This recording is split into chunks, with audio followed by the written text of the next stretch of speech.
সম্বর্ধনা খুব কম নেতার পক্ষেই পাওয়া সম্ভব হয়েছে। আজকে তাদের মধ্যে একটা নতুন আশা সঞ্চারিত হয়েছে। আর যে আশা স্বপ্ন তিনি গতকাল জনগণের কাছে তুলে ধরেছেন, তার একটি পরিকল্পনা আছে। তিনি মার্টিন লুথার কিং এর মতোই বলেছেন যে আই হ্যাভ এ প্ল্যান, অর্থাৎ একটি জনগণের উন্নয়নের জন্য, বাংলাদেশকে একটা সুদৃঢ় অবস্থায় নেওয়ার জন্য, একটি সুখী সমৃদ্ধ বাংলাদেশ নির্মাণ করার জন্য তিনি একটা পরিকল্পনা নিয়ে এসেছেন। সেই পরিকল্পনা তিনি ইনশাআল্লাহ জনগণের স্বতঃস্ফূর্ত সমর্থন নিয়ে তিনি বাস্তবায়িত করবেন।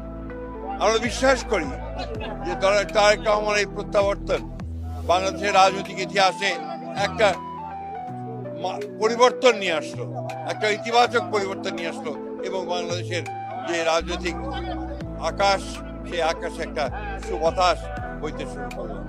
আমরা সবাই বাংলাদেশে, শুধু দল নয়, গোটা বাংলাদেশের গণতান্ত্রিক মানুষ আমরা আজকে অপেক্ষা করে আছি এই নেতার নেতৃত্বে একটা সত্যিকার অর্থেই একটা সুখী সমৃদ্ধ গণতান্ত্রিক বাংলাদেশ।